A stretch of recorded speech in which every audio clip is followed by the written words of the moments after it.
Alrighty, welcome back to the Natty News Daily podcast. We are here with one of the top women's bodybuilders in the world right now, Sarah Oase, who has competed across a number of different federations, organizations, and taken on a large number of top shows.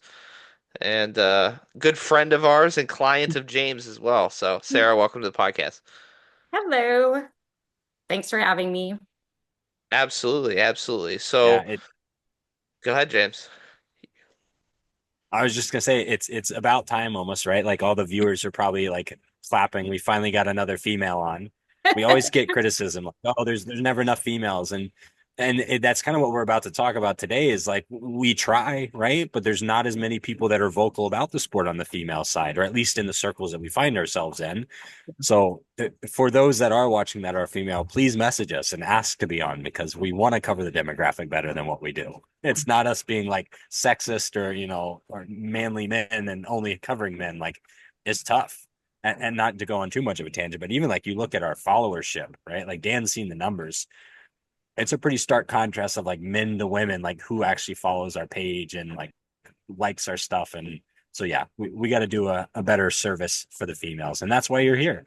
Well, and you might get more love because I see when you do post women bodybuilders, I'm like all over it. I start to friend them and want to know what their story is. So it's not a bad idea. Well, let's hear your story, right? You talked about you want to know other people's stories. For those that don't know, let's talk your competition history a little bit, where you've competed, when you started competing, the whole nine.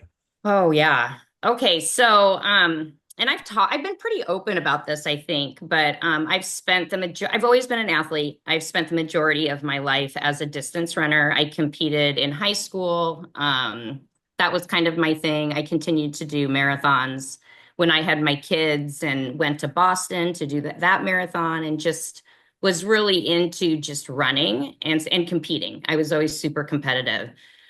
So probably around like 2015, I was doing like just a body weight class, like CrossFit class that they had at the gym. And I had lifted weights before. I just never was like focused on it as something I wanted to do all the time. But I think for that period in my life with kids and the stressful job that I had, it just was a perfect fitting for me. So I just started lifting. The trainer at my gym and also owner kind of got led me in the right direction. So I did like the man bro splits. I did chest day, arm day, leg day over and over again as much as I could until I was sore and in pain constantly. And then I think I competed in 2016 was my first competition with NPC. It was a natural Ironman show. And I had gone in as figure. I think it was master's figure. And I came in second. I did figure again because I loved it. I mean, as soon as I stepped on stage, I was like, this is where I need to be. Um, the second time I didn't do too well in figure, but I had the opportunity to see the physique competitors. And that was it for me. Like I saw them and I'm like, that's what I need to do. Like I don't want to do quarter turns. I want to do the real shit and like dance on stage and flex but it was terrifying. Um but I did it. I kind of just created my own routine and then in 2000, I think it was 17, I did my first physique competition with NPC. Everything was NPC. That's all I knew when I started. So probably half of my career has been with the NPC. So I did physique. I won my first physique open and masters, and I think I placed third in figure. And that was pretty much my last figure competition. I was like, it's just not what I want to do. So when I did my first routine, I was like, this is it. This is where I belong. And I continued to compete in women's physique. The women bodybuilders in the NPC were huge. And so I just never went there. They were huge in women's physique too. I mean, their shoulder caps were like twice as big as mine, but I'm like, I can hang with them. Mhm. And I just found a love for the stage and being out there and standing against these women that were Amazons and beautiful. So that's kind of what I did. I loved it. And I mean, there's nothing like creating your routine and going out there and doing it. So I did NPC. I did the Emerald Cup twice, which is one of the biggest NPC shows in the nation. I think I was like second in my class. I won masters and I think top 3 overall, with all women that are now IFBB pros. So I hung and I continued to, and I knew like I wasn't going to win these things, but it was fun. So then I kind of had heard in 2021 that there was natural shows, but I didn't see anything online. Like there was nothing. And a promoter had reached out to me saying, "Hey, would you be interested in doing one of our shows?" And I'm like, okay. So the WNBF was where I started. I went to their seminar, heard about what they were doing, Before you competed jump in, to that, huh? what held you back from making that jump? Because you were competing in the NPC, Yeah. and Mhm. what made you stay natural for, Um, number of years leading into 2021 even? yeah, I mean, I liked winning and competing against women that weren't natural. And so for me, it was more like A I've challenge, always competed as a natural athlete. So it didn't matter who was there. It was when I left that stage, like I wanted to know what I brought was my own stuff. And people can do whatever they want to do, but at the end of the day, like for my morals and what I had going on, I you think about it because you want to be big, you want to compete, you want to go on. And they were saying you should do nationals, but I knew very well what would happen if I went and did a national show as a physique competitor. I wouldn't win. So, and I wanted to win. I wanted to continue to compete. I wanted to get on stage. And so when I took that turn, that's really what it was about, is that the NPC, I think, was an end game for me. It was fun until I realized like I really can't grow here. Um, so yeah, so the WNBF, the first year I competed, I got my pro card, and then right after that I did worlds and got third in worlds. And then so the WNBF is where I've been competing. I competed again in 23 worlds and got fourth, and then this last year, 24, I got fifth. But And that's the that, biggest stage. So that's why I stuck with that federation. One, it's close, but if like I'm going to get on stage with anybody that's going to show up, it's got to be a big show like Worlds or something comparable to get people to show up. and you competed with the INBA, PNBA too, right? Mhm. Didn't you? yeah, Yeah, so what that year was was, that? I think that was 23. I think it was the same year as Worlds, 23. I think I did them back to back. And I just did it to try to see what a different federation was like. And I loved it. I mean, what I loved about that show is I didn't have a class. I had one other bodybuilder that was up there, but the crowd was amazing. And that's what I love. I love the show. I want to win, right? But if I'm going to spend all this money, I want to show up and see some entertainment and like hear the crowd. And you spend so much time getting ready for these things.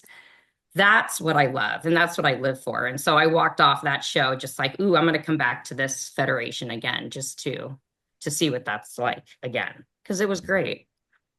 Yeah. And so it's funny that you bring that up, right? So you've competed WNBF Worlds, you've competed with the PNBA at their bigger shows, you've competed Mr. America, which we haven't touched on yet. Yeah.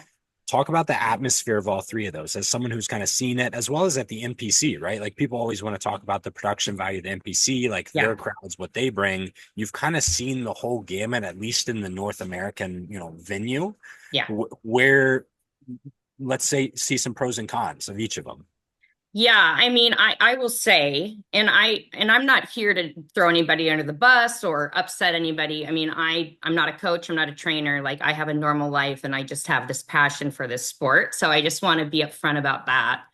Um, I think I was disappointed when I left the NPC to go to WNBF. Simply because for me personally, I loved the experience. And so I loved showing up and like hearing the crowd, and people would show up to watch and they liked watching the physique competitors, and there were lights and there's the goodie bag. So I'm corny. I love goodie bags. I'm sorry. That's just how I've always been. So when I open up a goodie bag and I've got all this stuff from sponsors, I mean, they're sponsored, they got money. Um, so leaving that federation to go to the natural, I mean, there's definitely a difference there because there just wasn't the backing, I don't think, right? Um, And so it's almost like I accepted that that's just the way the natural feds were, that it's just, they don't have the money like the NPC. I shouldn't expect to have a crowd. I think there's always highlighting of bikini competitors and some of the other classes that make money. And so I really saw that change in the WNBF. Like there's just such a focus on bikini, and so that was, hard. And I think going to a world championship where you're competing against the best in the world, like people from all over the country come here. And it's just a different experience. I don't know if it's totally run the same as NPC, where they've got extra support and money to put into it. The lighting, I mean, I've had some horrible lighting. I've been on high school stages, it's like but that's me. Like I like the dance routine. Half the people I compete with don't like the routine, but like that's what makes it important to me. Not winning. I want to win, but all that is great. And then like going to Mr. America, that blew my mind. I'm like, this is how it could possibly be. It's like my alter ego was in heaven. Yeah. So I mean, I think it's just frustrating because you spend so much time and money and effort in this sport that you love so much, and then to show up to something where you're spending a lot of money to travel and all that, and it's like, wow, I can't even get like some protein packs, a shaker, stickers and stuff in a bit. Like, so again, I don't want to piss anyone off, but it's a reality of what it is. And so when I went to Mr. America and my husband was able to stream it, and it looked like I was like on a real TV show. Mm-hmm. I don't care if I lost. I mean, I got to stand on stage with world champions, and I got to have all this attention, and it's like that's what should happen. Yeah, and he obviously, like, that's a big thing that he's, invested in. It's and having conversations with lots of different people, it is a little bit easier when you have one show to pour all your resources into Right. versus having a whole federation. Yeah. But, I mean, there is a standard that I think has been set by certain promoters, certain federations, certain shows, that it's the discrepancy between the top shows and the bottom shows is just too vast, I think, unfortunately. Yeah. And you don't know until you go to those shows, and then you see things, or you don't know, like you said, you just kind of assume like, well, this is the way it is. And then Yeah. you see something like the Mr. America. Like, it was the same for us. Yeah. I can't speak exactly to Dan's competition history, but like, I got lucky in my first couple shows where the New York State Natural up here, through the OCB, is actually a really strong show, good venue, well Hmm. run. Not a lot of razzle dazzle, but it's a very solid show with good turnout. So I kind of had that expectation, and then I had the reverse where I went to another OCB show that's like defunct now, and it was like, Yeah. this is what we're doing. Like, there weren't even name plaques on the trophies. The trophies were blank trophies. It's like, Yeah. this is that's like a pretty missed Yeah. opportunity, right? So Yeah. yeah, so I mean, you see it on both sides where it's like, this is really, really poor, this is really, really awesome, a Yeah. lot's probably in the middle, and you Yeah. just kind of have to like filter through that as an athlete, unfortunately, or like hopefully people like us point out like, hey, these people are doing it really well for the Hmm. benefit of the athlete, but also to put eyes on that where more people see like, this is probably what I should be doing as well, right? Well, and you just don't know who's out there and like I have a lot. I mean, I look at social media all the time. I'm always looking to see what's going on. But to be frank, like I didn't even know there was a show. Like I did it was just a tiny show here in Bellevue to qualify for Mr. America. The open But it national. was like five bodybuilders actually showed up, but it wasn't connected to anything. Everybody were just natural athletes that wanted to be on stage together. And at the end of the day, like that's what I want. I don't even care if I win. I want to be on stage with the best in the world, no matter where it is. I don't want to figure out, well, why is she winning that over there? Like, I want to go against her, like, so yeah, I mean, it just seems so scattered, and part of me even this year was like, I think, and I've talked to you about it, like I want to go back to NPC, but I have a love for natural athletes and what what kind of work I've done for myself in this and the journey that I've been on. And so, I have mad respect for natural athletes, but I just think like it needs to be different. Like a qualifying show to go to Worlds, I have to like there's different battles. So there's like 5 different shows going on at the same time in like June or July. I don't compete until October, so I got to go to Calgary to compete to qualify because they have a pro class. And so it's just the things are spread out and all over. So now it's like really thinking about every year, like what am I going to do? Yeah. And limiting it because I can't afford it. I mean, just Yeah, can't. and that's something like people don't really discuss. It's there's travel inherent with most bodybuilders, Yep. but for the classic physique guy, the men's physique guy, the bikini girl, you can find a pro show a heck of a lot easier than a women's bodybuilder. Yeah.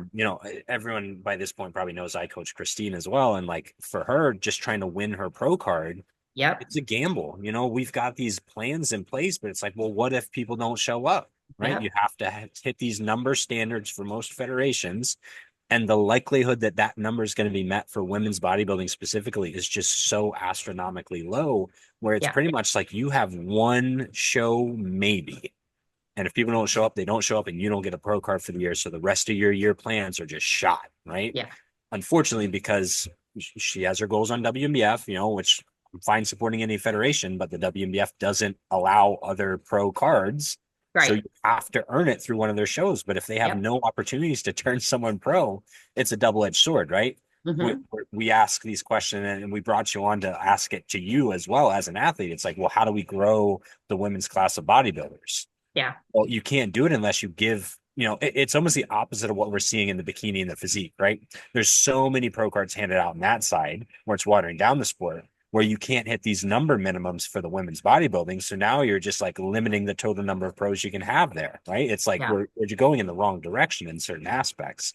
So I guess that's a perfect segue to ask, in your opinion, as the experienced women bodybuilder, like what's the solution? How do you get more turnout? Is it inciting interest in the younger generations? Is it like Yeah. sing into like a group and you guys just know where you're going? Like, what is it? Well, and I've talked to women bodybuilders about creating a group so that we were connected somehow. And that's still out there for me. It's just time and life and figuring that out. But, like we're a small group and very quickly we know who's around. And so I think if there was a group or something that like that, it would be helpful. The other thing that I get a lot of messages from figure competitors, from bikini competitors, who they're like, my dream, like, is to be a women's bodybuilder. And I'm like, then you need to get on stage. Like, if you haven't noticed, they pick shredded chicks who aren't big. Like, I'm sorry, but the preference is how conditioned you are. And I know my weaknesses. So I've talked about it. My legs are smaller. I have a hard time getting that lean. I don't walk around all year long lean. I am a bigger person, a bigger bodied girl. So that's what I try to tell people. It's like, if you're trying to grow muscle until you think your body's ready to go on stage, like, stop it. Because, like, with women's physique, those were women bodybuilders in NPC. I was competing against bodybuilders. And when I switched, it was like my third show, because I wanted to do it. And you guys are all flexing. You guys are all doing the front double buys. You want to do it. I just encourage people to take a risk and try it because it changed my whole thought about this journey and what I'm doing and how I want to represent it. And you may get into this and think this is where I need to be. So I see that more than anything. Like every show I go to, how can I get to your level? And I'm like, just show up on stage, and it's the promoters too. It's who are we putting on posters? We're putting bikini competitors on posters because they make money. I mean, I point blank asked about where the women bodybuilding class, and well, it's not popular. It doesn't make money. So then, why are we not incentivizing it?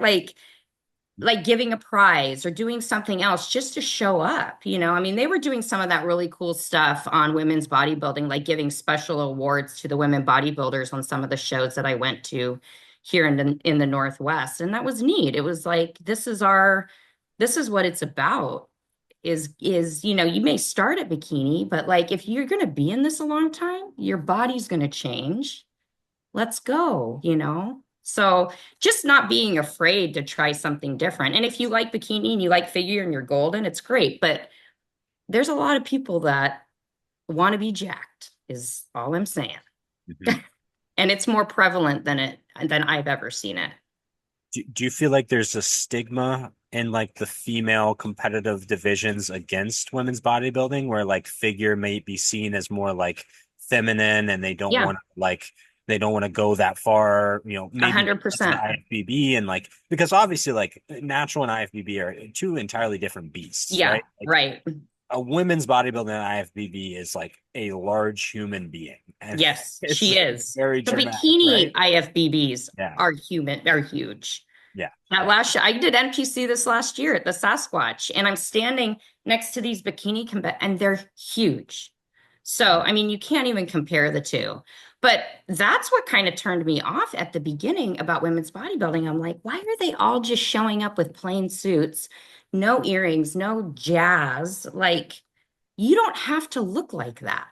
And if they're judging me like badly because I have my hat and my earrings and makeup and unicorn glitter, then that's on them because I walk off going every single time. It's like my face hurts and I can't even breathe. I can't even explain how wonderful it is. And why? Because I get to be me and I look pretty. I don't look like a dude, but I'm going to be jacked and it's awesome. But I think I think there is a change where women want to do that. And I think it'll come. But even in the last like 5 years, I feel like there's been huge changes since I've seen it. I mean, I went to knowing nothing to like now there's so many different federations. There's just, Mr. America, and maybe that was going on way before too. But you don't have to you don't have to look like how they portrayed it at the beginning because it turned me off. I'm like, why can I do women's physique in the NPC and be like this? But then when I switch over here, I have to look like that. Like, no, you do not. You can have your hair down. You can do whatever you want to do. I mean, I think the big thing is being who you are. Because regardless, you have to step off that stage, no matter where you place, no matter what happens, and be proud of what you did. And that's what no matter what, I give it my all every time and I have fun. And it's a lifetime thing, right? Like it's just part of who I am. And I'm not going to change or look a certain way for anybody else. I'm too damn old. And And I'll and probably be better when I'm 55, honestly. yeah, you bet. You're still evolving. Um, just for the soundbite, I gotta hear you say it. So, would you agree that you can absolutely be a feminine, natural women's bodybuilder? You can be Oh, jacked and still very feminine and womanly, right? you can be a beautiful beast and own that shit. Yes. There we go. There's our soundbite. There's our app for the younger females, right? Yeah, no, And I I, hope so. I hope so. I think I've talked about it before. I know I've talked with you about it, James. I think there's a little bit of a delay right now because um, just women in the gym have like over the last decade, I've seen just it weightlifting gym culture has become so much more popular amongst women. Yeah. I mean, I graduated college in 2016 and like back then like there were barely any girls in the gym and now it's so different. So I think there's probably a bit of just a delay like, Hmm. girls have just a lot of girls have just recently been getting into the gym and realizing that it's more popular and you kind of expressed it like when you said like a lot of these girls like want to be women's bodybuilders but Yeah. just haven't taken the leap or Yeah. just are progressing through categories, but I like that you're encouraging women to make that leap and jump into women's Yeah. bodybuilding, and I think doing that I think will do wonders, and I think we're gonna see growth of that category just as these young lifters that young girls that got in the gym 5 years ago and are building that muscle up, I think will eventually make that leap. But yeah, like Sarah's saying, make the leap. Yeah. I mean, you just can't, you got to do it when to get in and start somewhere. And that was the best thing I did because I remember thinking how scary physique was and how am I going to create, this is crazy. Like, how long do these girls do this? And once you get into it, it's kind of fun too. You're like, oh, So, I can do this. yeah. Yeah. And That's awesome. flexing the big muscles and the cool poses, like who doesn't want to do that? Every bikini competitor on their little thing are always like Yeah. It's uh, it's the same. I see the physique guys hit like a front double, and I'm like, yes, or like a most muscular. I'm like, if you want to do that, do that, but take the let's trunks go. off, man. Get some, get a speedo on. Yep. No, I love it. I love it.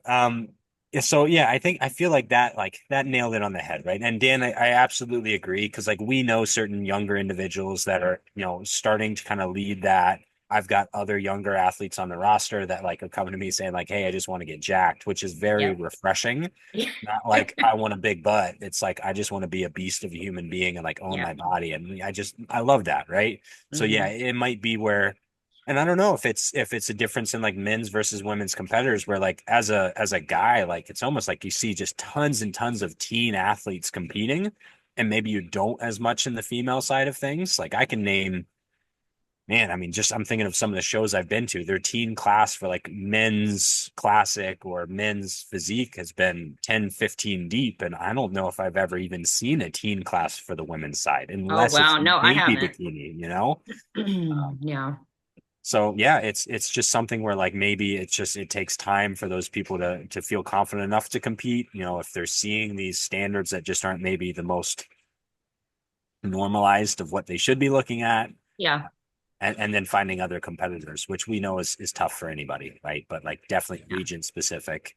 Where in your experience, where have you seen some of the best like women's competition, or does it just kind of depend on the year? I mean, I think for me, it's been worlds. Mhm. I mean, I had good competition when I was in the NPC. They were still small. Like people didn't want to show up to women's physique. Most of my classes, there were like four of us. The Emerald Cup, of course, they were bigger. And even the Ironman, we had like nine. So I had some decent sizes over there. But Worlds, I mean, that's why I try to go to Worlds when I can, when I'm ready to go, because I know who's on break, who's going to show up. And this last year, I told you I was in heaven when I met Amor and I saw a woman who looked like me. Like I was like, okay, You like look crazy at Worlds. it was amazing. I mean, it was amazing to meet her. She was wonderful. And the friendships that I've made with these women, like we have a special thing. Women's bodybuilding is just you make it a part of your life and it's just what you do. And so like some of these women were beating me and they're older than I am. I mean, and that's what they've been doing their life. Like so it's not a short-term thing. It's like you get into it and just keep building from it. But I mean, I was surprised to see him more. I mean, she was first of all super wonderful and kind. But it was nice to see a bigger girl on stage. And there's just the conditioning is huge. It just is. So, but Have you seen that she was across the great. board, or is there just certain federations that you think that that's the case as much? Having seen, Mr. A, WMBF, PNBA, NPC, where do you see the differences between those? I think conditioning is key regardless. I mean, when I went to Mr. America, I wished that I was a little bit further into my prep because my body was not ready. I got asked to go and I was like, how can I pass this up? I'm so glad I went, but I knew that I wasn't where I needed to be. So, um, yeah, I mean, I forgot what I was saying because my dogs are barking. Yeah, We had a just great time at Mr. Oh, America. they're whining and I'm freaking out now. You talked about just the camaraderie. I guess I Yeah. actually was set up like in the same area, and I hung out with you guys half the Yeah. time backstage. Just, you know, it's a Yeah. great group. Yeah. It really is. And so that's the other thing I just if you can have that, I mean, that's really what's important when you leave that show is you'll be back with those same people and making those connections in and outside. Like every morning, I'm talking to someone, or someone's interested in moving over. And, it's like I have these conversations every morning with movement. And so I know they're out there. Love it. It would be great to have promoters start pushing that a little bit or saying, hey, bodybuilders, we've got like an extra posing award or, something to, or maybe show some bodybuilders on your posters more often instead of the bikinis. I mean, I get it. I know why. And I love all the divisions, but yeah. It it's gonna take something, right? But you're right. Like if you start putting it out there, like, hey, like we're kind of branding ourselves as like the women's bodybuilding show, Mhm. it won't be the first year unless you can just like coerce everybody to go to it. Yeah. But with time to come, like that could be the thing. And I think Calgary, you talked about that, like WMBF Calgary has kind of done that simply because Hmm. the timing works out well to for those that do want to go to Worlds in the North American kind of like market. And they tend to have those numbers, whether or not Yeah. that's by accident or by like a plan. That's one of the ones that like Christine's looked at, you've competed at. Oh, yeah. Yeah. And that show was run amazing. I mean, even before I went on stage the first day, I was just in love with the people, with how organized they were. I mean, it was just the backstage, the tanners. I mean, WNBF Canada team is the best. it was legit. It was like NPC. And I think that's the stuff that I miss. Like you just kind of want to be taken care of a little bit when you get to that point. You're tired. Mhm. I'm ready to rock and roll, but man, Yeah, it's almost like, man, even internationally, you hear of shows or we've been at shows or we've, attended shows ourselves as athletes where the expectation's like, well, we'll just run 2 hours late. And it's Yeah, like, do we have to? Like, do we really have to? Where, yeah. Charlotte and Leo, like with the WMBF Canada, we've seen, or at least I've seen like the breakdown schedule behind the stage. It's Hmm. broken down by like 3 minute intervals, and they hit those 3 minute intervals Yeah. because how they're running things, the amount of time on stage, which is large, is always flexed to make sure that schedule's hit. Where like I remember in our first year, kind of like helping out with that show, it was bikini was supposed to be on at like I'll throw out a time because I'm forgetting the time, like 3:03. And like Hmm. bikini went on at 3:03. Like that's just how they do it. So like when they say Yeah. we're done at 4, like you're done, right? Yeah. Like and it can be done. It has been done.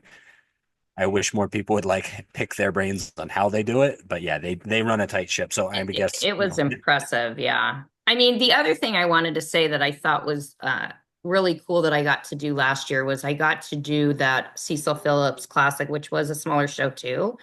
But what they had done is bring together 4 female bodybuilder world champions, and we were able to do a routine and then do pose downs with each other. That brought people, maybe not a lot, but it put notice that, and these are all good looking women who have muscle, she figure world champion of worlds, me top five, the other girl was top five. It's like, we want to be up there, but doing stuff like that, like bringing some pros together to play around and have some fun, like that's cool, yeah, it's you just it's know? showing respect to the athletes, giving them extra time on stage. And that's one of the biggest things that promoters can do, right? Like Yeah. one of the worst criticisms, go beyond like lighting and stuff, which everyone always harps on, or bad photos, is like the time on stage. When Yeah. you give somebody enough time, they're going to remember that and they're going to tell everyone Yep. about it. When you don't, they're also going to tell everyone about it, right? Like, oh, I Yeah. was on stage for like 3 minutes. This judge didn't even look at me, and then I was off. Boom. Yeah. Versus like I'll come back to Canada because Dan and I were on stage together there multiple times. And I was like 15 minutes in, I'm Oh like, all right, yeah. come on, like get me off. Yeah. Like I'm dying. I still have classic and I still have physique to do. Like Yeah. I'm gonna I'm gonna crash and burn here. I'm depleted from posing. Yeah. I You do remember that. open Yeah. and then masters. I'd had to do that a couple times. Well, and I didn't realize when I left NPC how long you were on stage. So that was that was a difficult transition, was how Mhm. long that your mandatories were, because NPC is so fast. Yeah. Yeah, so there's little things that can be done, like you said, bringing the women up on stage, highlighting them. I do Yeah. like the idea of like some additional like incentives, whether it's another prize or like, we've seen even shows. I can't name off the top of my head, but I know it's happened where like even amateurs have won certain, prize pools, monetarily, and I think that's a way that it could be done. Just if you want to get pros in, Yeah. maybe you got to invest a little bit, right? So, or maybe if you want to turn more people pro, you got to find a way to get enough amateurs to do that, right? So, yeah, to kind of full circle there. Well, I really like the idea of a Super Bowl because that's what I would be all about. I would travel for that if I knew that and it doesn't matter where I placed. If I got to be with the best in the world, like that's at the end of the day where I want to be. Yeah. So, Yeah. And WMBF, they've talked about their 60 plus affiliates. Now, the total number that go to Worlds is still high. It's not 60, unfortunately, but it's definitely a global representation for sure. yeah. Now, and we actually just recorded this morning with the guys with WMBF Galaxy. That'll be like a whole different Mm, representation of the globe, right? Because it's in the Asiatic countries and yep. travel to the US is tough. So that'll be fun to see who shows up on stage with that stage. Yeah. Obviously, I'm biased. I'll plug the DFBA, right? Like we're, trying to get all sorts of different countries, 5 different countries right now that are going to be coming together to put athletes on stage together. And it's just that variability, I think, is what should excite people because now you're going to Yeah. see matchups that you hadn't, whether it is WMBF Galaxy, Mr. America, DFBA, right? Because if it's always, I'll just say WMBF Worlds because you've been there and the Mhm. athletes, like you said, who's going to show up. You've Yep. competed against them before. And it's exciting to get those rematches. But Yeah. from a fan perspective, you want to see different matchups, right? You want to do the like, well, what if, right? Yeah. This person Yeah. versus this person. And if it doesn't ever happen, as a fan, you're like, ah, man, like I just wish, Yeah. whatever, right? Like Doug Miller had competed against, Bada or, whatever, right? Like Yeah. just throw our names out there, right? Because that makes it exciting. That's what people want is these matchups. So Yep. the more opportunities for those large shows, I think the better. Yeah. Agree. Um, Dan, any kind of closing thoughts, Sarah? Anything we didn't touch on that you want to, or like a message to, like we talked about, like the younger female athlete that's considering maybe bodybuilding or scared of considering bodybuilding?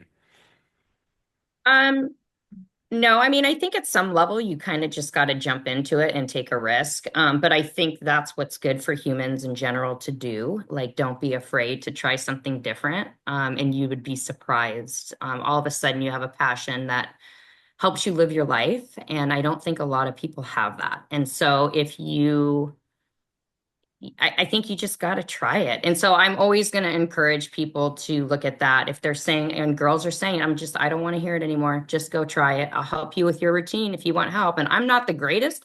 I just love to be out there. So any way that I can help, I do.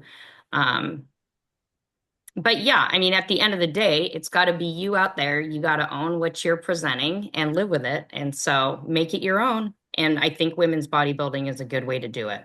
You should get to show everybody who you are. I leave this stage. I look like this when I go to the ball field, and I look like this when I go on stage. So it's like, and especially in a sport and with NPC,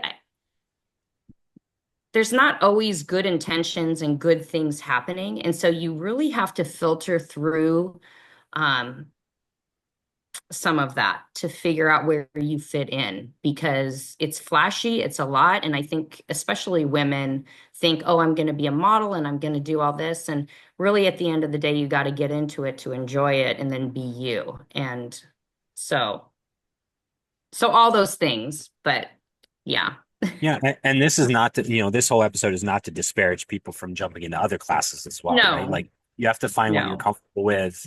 And that's not to say that you're going to figure that out in the first go, right? Like you right. did, physique into bodybuilding. There Yeah. might be someone who goes from bikini to wellness, bikini to figure, you'll find Yep. your way. But like you said, you have to compete to find out, right? Yeah. You'll never know what division you should go into until you compete and the judges say like, hey, this is not your class, or like, Yeah. have you thought about this, or because those are in theory the experts that should be kind of guiding that process anyway. I know that really sucks because they're like, I'm like, can I do fit body? No, you can't. You're a bodybuilder. I'm like, all right, I'm okay with that. Well, now, luckily, at the amateur side of things, most federations allow crossovers so that you can, right? Like, if Yeah. you wanted to be both bikini and figure in your first show, you could try it, right? Obviously, as a Yeah. pro, you have to kind of like stake your claim and like, I'm going to be here and be this athlete. But on the Right. amateur side of things, when you're figuring it out, there's less barriers and there's less pressure, right? Because you're not expected to be perfect. You're not supposed to Yep. like get your prep right the first time or even like know what class you should be in. I've No. competed against guys.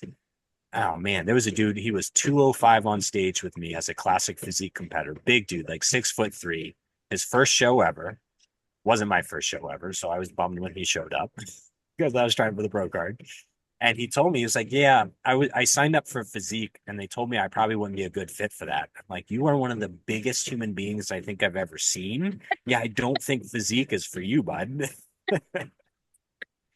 So it's like, yeah, you have these conceptions of like, no, I won't be big enough. But then when you go do it, you realize that like, Yeah. oh, like maybe I can. And maybe sometimes size isn't the only factor either, right? Right. Like you said, like you've For lost to sure. women who are smaller stature because of the conditioning, because of other Yeah. factors. So you just never know until you step on stage.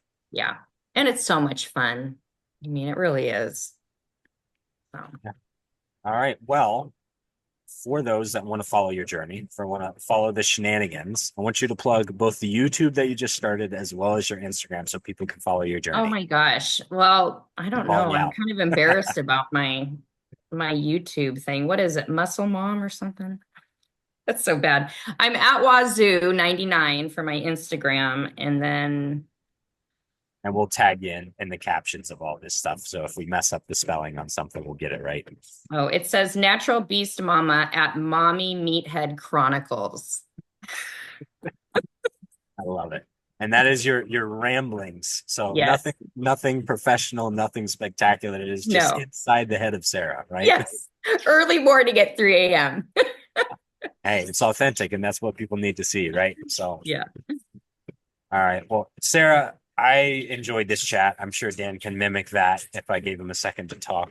I know I've been talking a lot, but we appreciate you coming on the podcast. We appreciate your time. And for those that are watching and listening, we appreciate you guys as well. We couldn't do this without you. We're loving the growth that we're seeing, across the globe. So if you liked the episode, like, subscribe, comment, give Sarah a follow. And if you're a female athlete, like she said, don't be afraid to jump in. Just go do the thing.